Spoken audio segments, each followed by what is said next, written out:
चलिए हम स्टार्ट करते हैं क्लास को।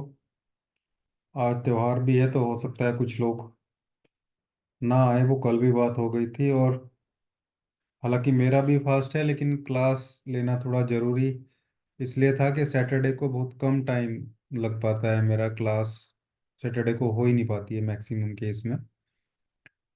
तो इसलिए आज क्लास होनी ज़रूरी थी, क्योंकि 4 क्लास हमारी एक वीक में हो जाए हर वीक तो ज़्यादा अच्छा है। इसलिए हमने मिनिमम 4 क्लास का टारगेट भी ये रख के चलते हैं कि मान लो एक आध दिन कहीं काम हो जाए या क्लिनिक पे देर हो जाए कई बार शाम को, तो कम से कम 4 क्लास हो जाए। दूसरा, फिर होली भी आने वाली है इसी महीने, उसमें भी हमारे 2-3 दिन क्लास नहीं हो पाती है। तो आज मैंने एक वीडियो बना के ग्रुप में डाला था, आफ्टरनून दोपहर में। सुबह के टाइम एक्चुअली मैं अपलोड नहीं कर पाया उसे। बना तो मैंने लिया था लगभग लंच टाइम के आसपास ही, लेकिन फिर मैं उसको ऐड देर में भेज पाया आपको। उसमें मैंने बताया आपको जो कुछ थोड़ा बहुत आपको दिखाने की रिक्वायरमेंट थी वो, और उसी में मैंने आपको कुछ लीगल चीज़ें भी बताई हैं, कितना रखना चाहिए, क्या रखना चाहिए, एक न्यू प्रैक्टिशनर्स के पास क्या क्या रेमेडी होनी चाहिए। और बाद में ग्रुप में ही मैंने आपको कुछ डॉक्यूमेंट्स भी सेंड किए हैं, उनके स्कैन करके भिजवाए हैं मैंने वो। तो आप लोग उनको निकाल के प्रिंट रख लीजिए। आपके स्टेट में जो जो कोई गवर्नमेंट ऑर्डर या कुछ हो तो वो भी अपने पास रख लीजिए। बाकी वो मेडिकल काउंसिल ऑफ इंडिया, और जो आरटीआई है मेरे वाली वो, और दूसरा सुप्रीम कोर्ट के ऑर्डर, ये 3 डॉक्यूमेंट आप अपने पास रख सकते हैं। ये तीनों एनफ है, और जिस तरीके से मैंने बताया वैसे ही प्रैक्टिस करनी है। इंजेक्शन का किसी ने पूछा था ग्रुप में। एक्चुअली इंजेक्शन एक बहुत कॉम्प्लेक्स प्रोसेस में आता है।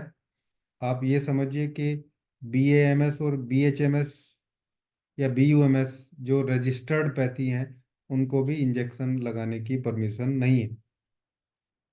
तो इंजेक्शन एक ऐसी चीज़ है जिसने बहुत ज़्यादा कंट्रोवर्शियल चीज़ें क्रिएट करी हैं इलेक्ट्रोहोम्योपैथी में। और ऐसा मैंने सुना है कि पहले टाइम में भी बहुत सारी ऐसी प्रॉब्लम क्रिएट हुई है कि किसी ऑफिसर को या किसी को इंजेक्शन मिले हैं, और वो इंजेक्शन इलेक्ट्रो होम्योपैथी के ही भले रहे हों, सिरिंज जो है वो मिली है, तो वो उस पे ऑब्जेक्शन उठता है कि आप प्लांट बेस्ड रेमेडी है। मतलब मॉडर्न मेडिकल साइंस ये समझती है, या जिस बेस पे हमें मान्यता मिलेगी, क्योंकि वो लोग उसी एलोपैथी से रिलेटेड ही ज़्यादातर लोग हैं, तो जब तक नहीं मिलेगी तब तक ये चीज़ बंद रहनी चाहिए मेरे हिसाब से। तो अदरवाइज इससे प्रॉब्लम ही क्रिएट होगी इंजेक्शन जैसी चीज़ों से। दूसरा, इंजेक्शन रियल में एक कॉम्प्लेक्स प्रोसेस भी है, और दूसरा इससे कई नुकसान भी बहुत सारे रजिस्टर्ड किए गए हैं। हालांकि आईएम लगाने से चांसेस कम रहते हैं, लेकिन फिर भी क्यों यूज़ किया जाए जब उसके बिना ही काम जो है हो रहा है। आईएम इंजेक्शन वैसे ही है जैसे कॉम्प्रेस, डीप कॉम्प्रेस दे दिया जाए किसी को। डीप कॉम्प्रेस मतलब ज़्यादा देर तक कॉम्प्रेस दे दिया जाए। तो और वैसे भी मैठी जी के टाइम वो नहीं थे, वो बाद में ही लोगों ने ऐड किए हैं। किसने कब किए वो सब सिक्वेंशियल चीज़ें नोटेड हैं। दूसरा, अभी हम ये डाइल्यूशन और डोज मैनेजमेंट को पढ़ेंगे। इसके बाद मोस्ट बेसिक चीज़ों में हमारा टेम्परामेंट बचता है, उसको टेम्परामेंट को भी लेंगे। हालांकि टेम्परामेंट जैसी चीज़ पे इलेक्ट्रो होम्योपैथ एक एक यूनिक थॉट नहीं बन पाया है अभी। Some people are saying that temperament is not a part of electrohomeopathy, and it was added by Father Muller or Theodor Gross. Actually, they belong to homeopathy, and they want to add something like miasmin electrohomeopathy। मतलब ये homeopath थे, और बाद में electro homeopathy में आए हमारे जैसे ही। इन्होंने सोचा कि कुछ ऐसी चीज ऐड करी जाए इसमें भी, तो ऐसा भी है। लेकिन बहरहाल ये बात है कि टेम्परामेंट एक पार्ट है इलेक्ट्रो होम्योपैथी का, इसको हमें समझना भी आना चाहिए। सिंप्लीफाइड तरीके से ही समझाऊंगा बहुत जब इसका नंबर आएगा। फिलहाल हम अ, एक डोज मैनेजमेंट की तरफ आ जाते हैं। डोज मैनेजमेंट में हम इसको एज वाइज देख सकते हैं, और डिजीज का भी थोड़ा सा कंसिडरेशन रहता है, लेकिन आप एज वाइज डोज मैनेजमेंट आप कर सकते हैं। एक प्रॉब्लम आती है।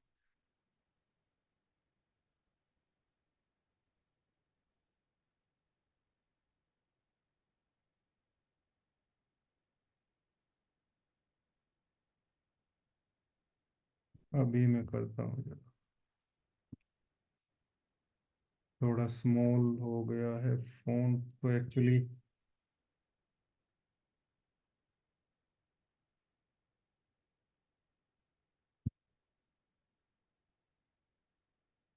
डोज मैनेजमेंट, एक्चुअली हम इसको देखते हैं जैसे बच्चे को डोज देनी है 0 to 5 years। 0 to 5 year का कोई चाइल्ड है, कोई बच्चा है, तो उसको हम क्या डोज दे सकते हैं? उसको मिनिमम 1 ड्रॉप से लेके 4 ड्रॉप्स तक आप दीजिए। ठीक है। और अकॉर्डिंग टू डाइल्यूशन आप अपनी डोज को रिपीट कर सकते हैं। रिपीटेशन में अभी बताऊंगा भी आपको डोज रिपीटेशन कैसे हो सकता है अकॉर्डिंग टू डाइल्यूशन। लेकिन फिर भी आप उसको दिन में 3 बार तो दे ही सकते हैं, क्योंकि बहुत ज़्यादा डाइल्यूटेड डोज तो बच्चे को हम देंगे नहीं। D4, D5, D6, D10, maximum से मैक्सिमम 30 तक हम देते हैं। 200 रेयर केस में जाना होता है, और वो भी बच्चे को एक डोज मंथ में कभी दे दी, उसका बहुत ज़्यादा रिपीटेशन नहीं होता। लेकिन इन जनरल डोजोलॉजी में हम इसको D4 से D10 के स्केल पे लेके चल रहे हैं। या कोई 147 में कर रहा है तो फर्स्ट डायल्यूशन से लेके और थर्ड डायल्यूशन तक की चीज़ें हम लेके चल रहे हैं, क्योंकि 10th डायल्यूशन वहाँ पे बहुत ज़्यादा डिजेनरेटिव केसेस में दिया जाता है। तो फर्स्ट से थर्ड डायल्यूशन तक यहाँ हम D4 से D10 तक लेके चल रहे हैं। तो 0 to 5 ईयर का कोई चाइल्ड है, उसको आप 1 to 4, या अगर वो मान लो 5 साल का बच्चा है, थोड़ा हेल्दी है, उसको भूख कम लग रही है, आप उसे D4 में S5, C10, RE वगैरह दे रहे हैं, तो आप 5 ड्रॉप्स भी दे सकते हैं, लेकिन इन जनरल 1 to 4 ड्रॉप काफ़ी रहते हैं। Now next group is 6 to 10 years. 6 to 10 year के बच्चे को आप 4 5 ड्रॉप दे सकते हैं। 5 to 7, 6 7 8, 5 to 7 ड्रॉप्स दे दीजिए आप इसको।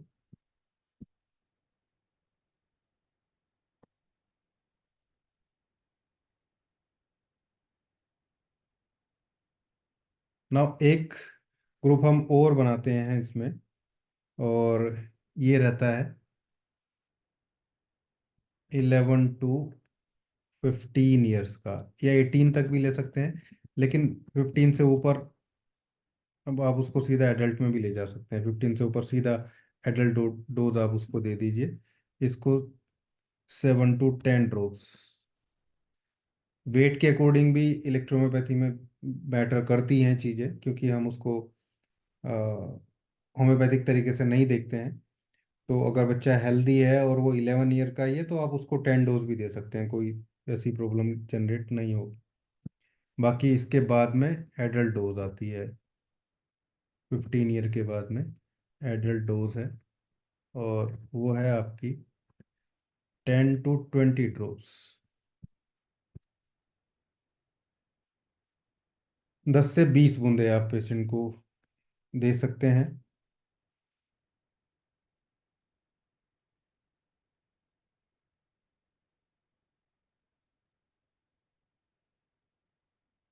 ये तो है डोज, जब आप उसको ड्रॉप्स में दे रहे हैं, मतलब लिक्विड रेमेडी दे रहे हैं। अब अगर छोटा बच्चा है तो आप, जैसे बहुत छोटा बच्चा है, 1 साल का, 2 साल का, उसको 1 बूंद देनी है, या दो, 1 ड्रॉप और 2 ड्रॉप्स, आपको बच्चे को देनी है। Then you can add your remedy in in a spoonful of water, मतलब एक चम्मच पानी के साथ में आप उसको दे सकते हैं। इवन इफ बेबी इज बोतल फीडिंग, देन आप उसके दूध की बोतल में भी एक या दो ड्रॉप डाल सकते हैं। लेकिन दूध की बोतल में मोस्टली जो न्यूट्रिशन बेस्ड रेमेडी है, S1C4, S5, या कोई लीवर टोनिका, लीवर ड्रॉप दे रहे हैं उसको, इस टाइप की चीज़ें ऐड करेंगे। बच्चे को कोई स्किन की प्रॉब्लम है या दूसरी प्रॉब्लम है तो उसको पानी के साथ ही देना है, वाटर के साथ ही देना है, और वाटर बेस्ड मेडिसिन ही देनी है बच्चे को। ठीक है। 0 से 5 ईयर के बच्चे को आप 100% वाटर बेस्ड मेडिसिन देंगे या ग्लोब्यूल्स देंगे, ये जरूर ध्यान रखेंगे आप। वैसे सबसे अच्छा है कि आप छोटे बच्चे को ग्लोब्यूल्स दे दिए, 1 to 4 ग्लोब्यूल्स ऐसे ही उसको दीजिए। क्योंकि ग्लोब्यूल जब हम बनाते हैं और उसको मिक्स करने के बाद पोर्क को छोड़ देते हैं, थोड़ा ओपन ढीला छोड़ देते हैं, तो आरएस सारा उड़ जाता है maximum 1 day. Next day, second day में उसमें आरएस हमें देखने को नहीं मिलता है। तो 0 to 5 ईयर के बच्चे को without RS pure distil water की मेडिसिन दीजिए या ग्लोब्यूल्स में दीजिए। बाकी 10% मैंने बोला है आपको, आप उसमें बना के किसी को दे सकते हैं। या आपकी D3 किट थोड़ा बहुत आरएस बेस्ड है तो आप उसको प्योर डिस्टिल वाटर में भी दे सकते हैं। 8-10 दिन डिस्टिल वाटर में, 8 to 10 डेज तक डिस्टिल वाटर में, या 15 डेज तक भी डिस्टिल वाटर में कोई प्रॉब्लम नहीं होती है। इवन जब बहुत ज़्यादा गर्मी रहती है जून और जुलाई में, देन एट दैट टाइम भी हमारी जो प्योर डिस्टिल वाटर है वो आराम से 15 to 20 डेज तक उसमें कोई ऐसी प्रॉब्लम नहीं आती है। डोज वाली जो मैं बात कर रहा हूँ, जो हम पेशेंट को दे रहे हैं बना के, उसके लिए इस तरीके से आप दीजिए। और डोज मैनेजमेंट की हम बात कर रहे हैं इसमें, इसमें हम करते हैं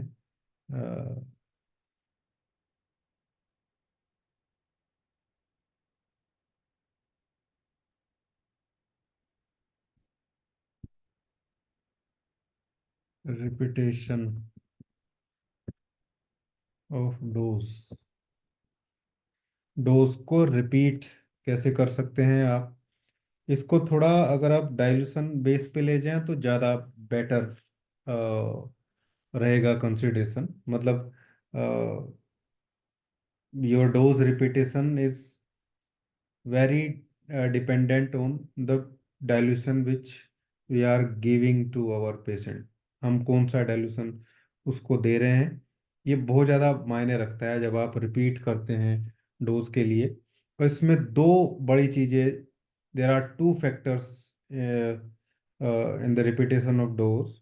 one is dilution, and in dilution the action time of that particular dilution, मतलब उस डाइल्यूशन जो हम दे रहे हैं उसका एक्शन टाइम क्या है। मतलब आपने D6 में रेमेडी दिया पेशेंट को, तो D6 का जो एक्शन है वो कितनी देर तक रहता है, यानी कि D6 उसको पेशेंट को आराम कर रहा है तो वो उसको अ,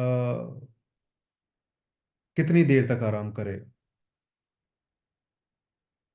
तो फर्स्ट यही ले लेते हैं हम, एक्शन टाइम ऑफ डाइल्यूशन। ये बहुत नई टर्म्स नहीं है, लेकिन हो सकता है कुछ लोग जो बहुत पुराने प्रैक्टिशनर्स हैं लेकिन फिर भी ये टर्म्स जो हैं उन्होंने नहीं सुनी हो, कि ये टेक्निकल टर्म्स तो हैं इलेक्ट्रोहोम्योपैथी की, लेकिन उस तरीके से टर्मिनोलॉजी लोग जो है वो यूज़ नहीं कर रहे हैं इलेक्ट्रो होम्योपैथी में। और टर्मिनोलॉजीज अगर नहीं आएंगी, मेडिकल टर्म्स जो हैं, जो यूनिक मेडिकल टर्म्स हैं वो तो हैं ही, लेकिन स्पेसिफिकली हमारी टर्मिनोलॉजी अलग से बननी जरूरी है। और फिलहाल अभी अभी के टाइम में उसकी थोड़ी सी कमी है। खैर, एक्शन टाइम ऑफ डाइल्यूशन, जो डाइल्यूशन हम यूज़ कर रहे हैं उसका एक्शन टाइम कितनी देर तक, तो यहाँ हम एक ग्रुप बनाते हैं D4 और D5, इवन मैं कहूँगा D3, क्योंकि हम डायरेक्ट जब डिस्पेंसिंग करते हैं तो हम किसी भी पेशेंट को D3 तो दे रहे हैं। मैंने आपको ये बताया, आपकी समझ में कितना है वो आप समझिए। मैंने बताया ड्रॉप मेथड से we can prepare your remedies directly from D3 by drop method, but drop method is not exactly a dilution. It will behave like a particular dilution, or it will provide result or relief like a particular dilution. यानी कि if we are adding 30 drops of a mixture into distilled water or rectified spirit, then we can say that कि ये D6 के तरीके से काम करेगा। हम ऐसा बोल सकते हैं, ऐसा भी है, वो करता भी है, लेकिन वो D6 नहीं है। हमने पेशेंट को D3 ही दिया है। अगर आपने D3 को डिस्टिल वाटर में डाइल्यूट करके दिया है तो वो D3 ही है, in a specific ratio diluted dose है। तो इसलिए मैंने बोला कि D3 to D5, यानी कि आप डायरेक्ट जो बना के दे रहे हैं खासकर D6 तक, ठीक है, जो डायरेक्ट वाला D6 है वो भी इसी सीरीज में ही आएगा। जब आप D10 डाइल्यूट कर देते हैं तो वो थोड़ा सा मोर डाइल्यूटेड हो जाता है, उसको आप नेक्स्ट वाली सीरीज में रख सकते हैं।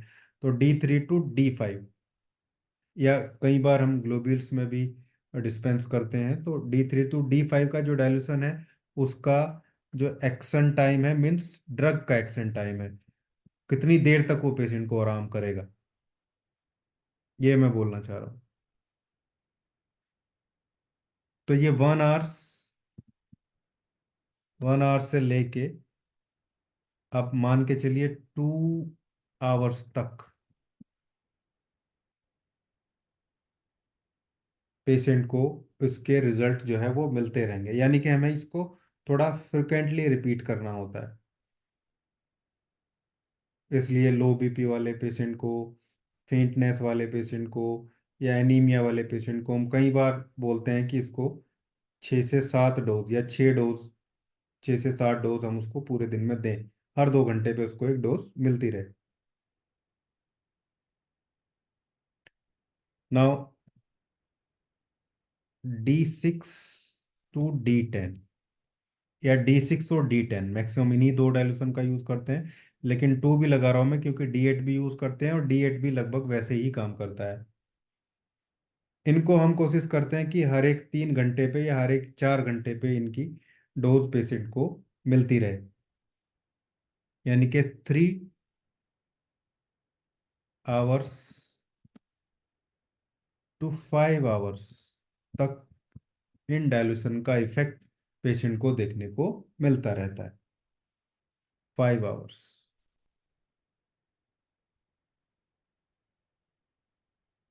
अब इनके बेस पे आपको क्लियर होता जा रहा होगा कि हमें कब रिपीट करना है अपना डाइल्यूशन, कितनी देर बाद रिपीट करना है।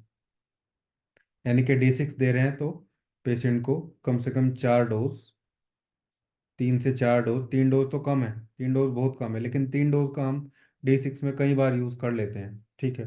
D6 से D10 तक आपको हर 3 घंटे पे या हर 4 घंटे पे पेशेंट को मेडिसिन देते रहें। 4 घंटे पे देंगे तो पूरा दिन में मॉर्निंग टू इवनिंग 3 डोज बैठेंगी, और पर 3 आवर्स देंगे तो 4 डोज बैठेगी, मतलब 4 डोज आपको देनी होगी पेशेंट को, 4 to 5 डोज, 3, 4 और 5 डोज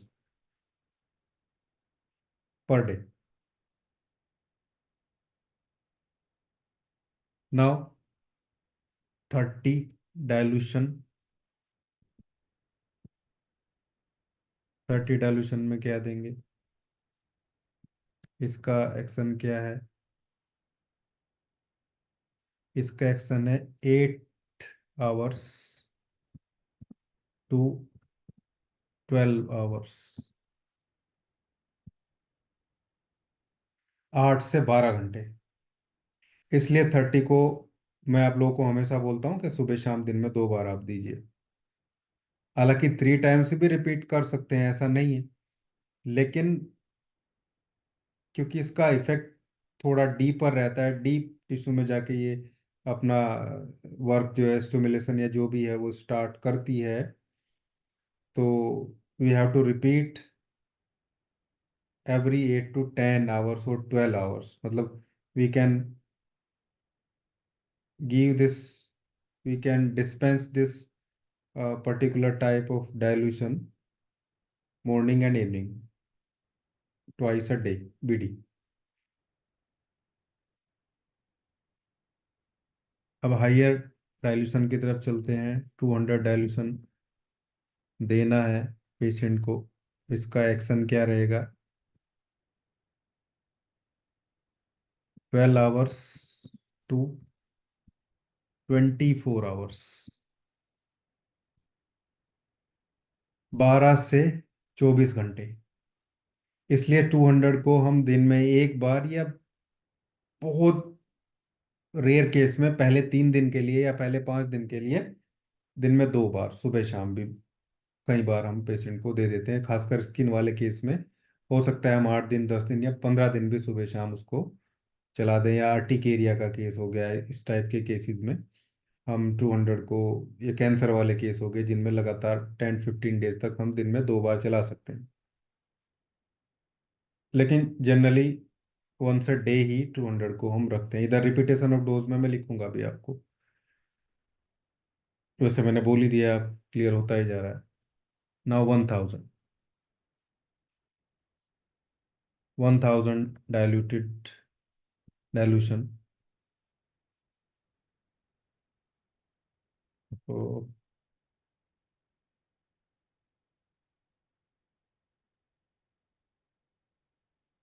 3 days to 8 days। हालांकि पेशेंट को कई बार थोड़ा जल्दी, खासकर जब नर्वाइन पेन होता है या कोई नर्वस इशू रहता है, या माइग्रेन के अटैक बहुत सीवियर रहते हैं, बहुत फ्रीक्वेंट रहते हैं, तो उसमें वर्वन 1000 को हम 4 दिन या 5 दिन लगातार दिन में एक बार लेने के लिए बोल देते हैं।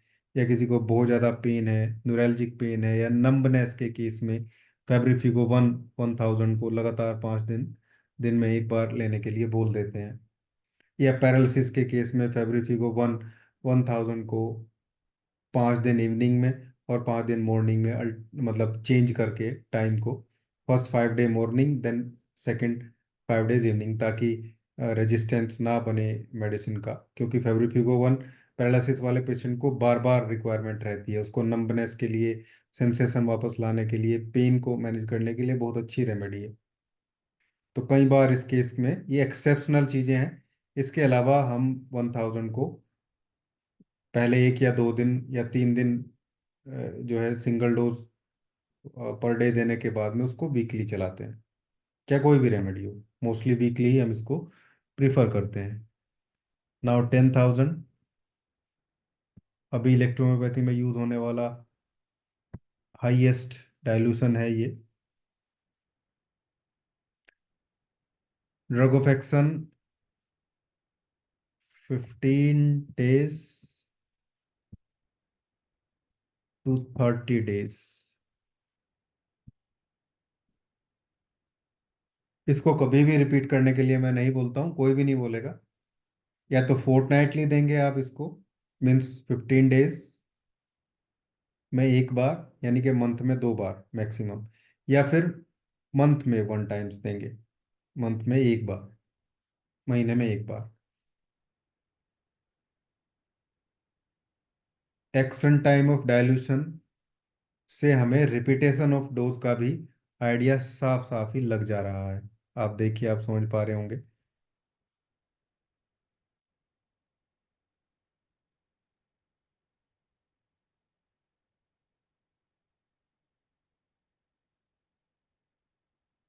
जैसे D3 to D5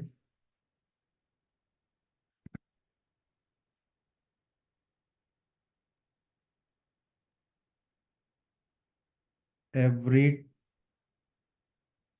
2-3 आवर्स, हर एक 2 या 3 घंटे पे आप इसको रिपीट कर सकते हैं। D6 to D10 इसको आप दे सकते हैं, जस्ट अ मिनट।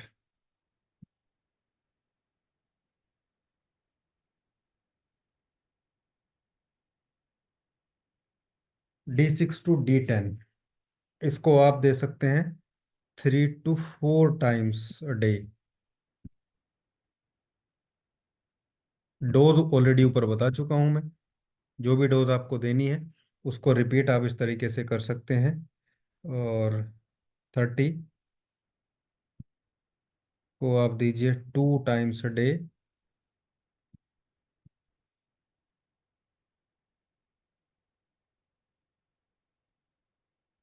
200 को आप दीजिए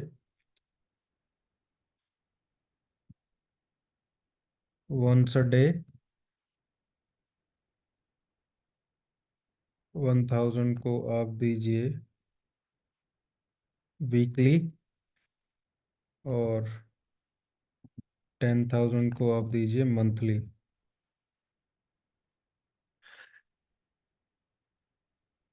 जब हम रेमेडी पढ़ेंगे, हर एक रेमेडी को 30 डाइल्यूशन में कब यूज़ करना है, 200 में कब करना है, 1000 में कब करना है, और 10,000 में कब करना है, ये भी पूरा जो है आपको मैं बताऊंगा। स्पेसिफिकली या तो वीडियो रखूंगा मैं एक पूरा डे की, 30, 200, 1000 और 10,000 के लिए। और पर रेमेडी हम कैसे यूज़ कर सकते हैं। काफ़ी कम लोग हैं आज, 45 लगभग लोग लाइव रहते हैं।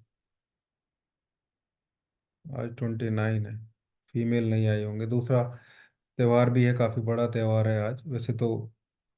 मेरा भी फास्ट ही है, मैं भी कुछ खाऊंगा भी, लेकिन एक मीटिंग मुझे रखनी ज़रूरी थी ये वाली, क्योंकि कल क्लास सैटरडे है। सैटरडे क्लास होना बहुत मुश्किल है, हालांकि मैं कोशिश करूंगा कि कल भी मैं पढ़ाऊँ। अभी आप लोग सब कनेक्टेड हैं, मैं ये फर्स्ट मीटिंग ही रखूंगा, आज सेकंड मीटिंग नहीं होगी, क्योंकि मुझे भूख लगी है काफ़ी तेज। और टेम्परामेंट कल मैं आप लोगों को बताऊंगा फिर। ऐसे ही ग्लोबल्स प्रिपरेशन है, जैसे ऐसे ही मैं आपको ग्लोबल्स मैटी पिल्स बनाने का वीडियो जैसे आज डाला, ऐसे ही किसी दिन डाल दूंगा। बीच में जो टॉपिक है टेम्परामेंट, एक इम्पोर्टेंट टॉपिक है, इसको कल हम करेंगे। और उसके बाद फिर आगे के टॉपिक्स जो हैं वो धीरे धीरे आते जाएंगे, लेकिन हम फिर जल्दी से अपने रेमेडियल वाले पार्ट पे चले जाएंगे, प्लांट्स और रेमेडी जो ज़रूरी है, बेसिक चीज़ें मेरा बताना। और मैटी का ग्लास वाला भी कल ही बता दूंगा आपको। बहुत इजीली तरीके से मैंने समझाने की कोशिश की है, अब इतना इजी है।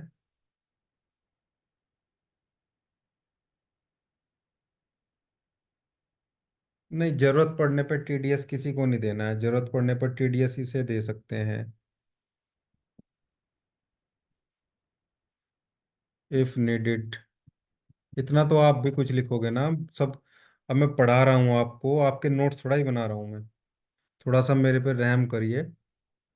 भले ही आप में से कुछ लोग मेरे से बड़े हों, लेकिन अगर मैं पढ़ा रहा हूँ तो मैं टीचर ही हूँ ना। तो आप कुछ लोग तो ऐसा बोलते हैं, सर नोट्स बना के भेज दो। भाई नोट्स बनाने का काम थोड़ा ही है मेरा। मैं पढ़ा रहा हूँ, लेकिन फिर भी मैं बोर्ड पे ना लिख के, बोर्ड है मेरे पास लेकिन बोर्ड पे लिखी चीज़ें क्लियर नहीं रहती हैं। मैं डिजिटल नोट्स दे रहा हूँ आपको, ताकि वो आगे तक भी रहे। फिर भी जो मैंने बताया है, अगर आप कॉपी पेन लेके नहीं बैठ रहे हैं तो गलत कर रहे हैं। कॉपी पेन होना चाहिए आपके पास, भले ही मैं नोट्स दे रहा हूँ तो ज़्यादा ईजी है। बहुत सारी चीज़ें ऐसी हैं जो मैं लिख ही नहीं पाऊंगा, आपने सुनी और कल को भूल गए। तो ये जो मैंने बताया आप लिख लीजिए इसको। 30 के सामने नीडेड टीडीएस ले सकते हैं, 200 के सामने पहले 3 दिन इसको।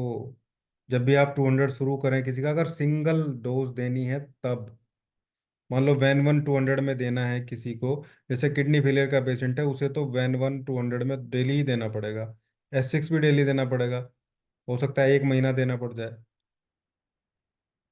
या 1.5 महीना देना पड़ जाए, क्योंकि उसका ब्लड प्रेशर भी हाई रहता है। तो बहुत सारी चीज़ें रहती है।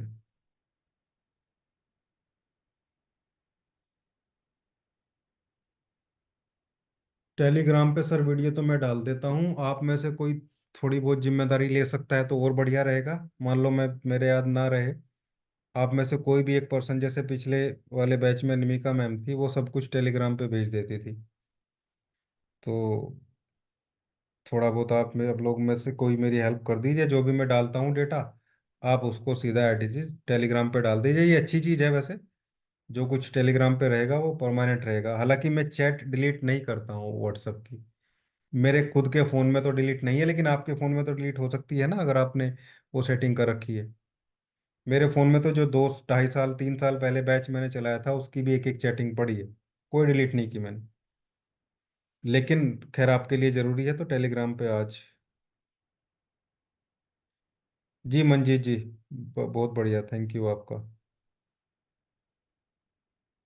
निमिका मैम आ गई दोबारा फिर। ठीक है मैडम, आप ही करेंगे। D3 to D5। हाँ, तो मैं बोल रहा था, ये तो मैंने बता दिया। एक्शन, टाइम ऑफ डायल्यूशन, और repetition of dose, dose management, ये तीन चीज़ें मैंने बताई है। और इसके बाद सेकंड हाफ नहीं रखेंगे, मैं थोड़ा खाना वाना खा लूँ, और कल कोशिश करूँगा एक हाफ में कल बता दूँ आपको। हालांकि सैटरडे को मेरा टाइम कम लगता है।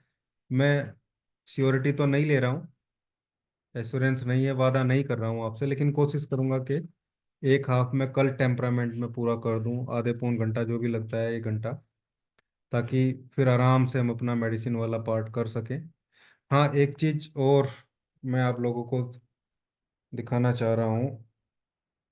आप लोग व्हाट्सएप ग्रुप में जाइए ज़रा, और एक दो फोटो भेज रहा हूँ मैं। एक पेशेंट है, सबसे बड़ी चीज़ है, इनकी एज 75 है। और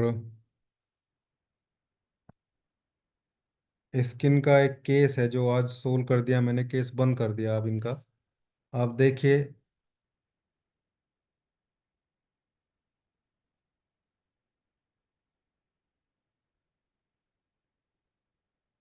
मैं कोशिश करता हूँ यहाँ आ जाए तो इमेज आ गई। देखिए, एक इमेज तो ये है, और दूसरी इमेज ये है। ये, हालांकि चलो मैंने इस पे डाल दिया है दोनों इमेज, आप देखिए इनको। ये अब क्लियर है बिल्कुल। बस स्किन पे थोड़ा सा इनके ये जो पिगमेंटेशन जैसी चीज दिख रही है, क्योंकि ये 25 ईयर्स पुरानी डिजीज है इनको। ये गवर्नमेंट टीचर हैं, और थे मतलब, तो रिटायर हैं ये। 75, 73, 74, 5 ऐसे ही इनकी एज है।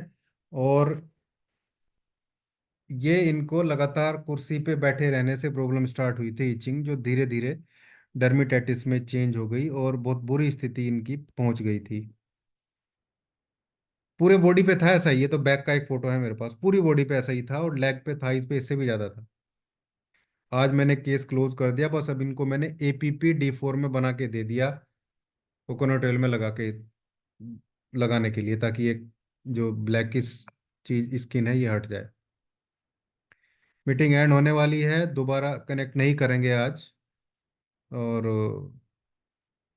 क्योंकि फास्ट की वजह से मुझे थोड़ा सा भूख भी लग रही है, और दूसरा बाकी कुछ लोग एब्सेंट भी, काफ़ी लोग एब्सेंट हैं आज तो, 10 12 15 लोग लगभग एब्सेंट हैं। कल कोशिश करते हैं कनेक्ट होने की दोबारा, नहीं तो फिर परसों हम लोग क्लास करेंगे। आज इतना ही रखेंगे, आधे घंटे का। ये 3 टॉपिक मैंने बताए हैं छोटे छोटे। बाकी कल टेम्परामेंट हम पूरा करेंगे।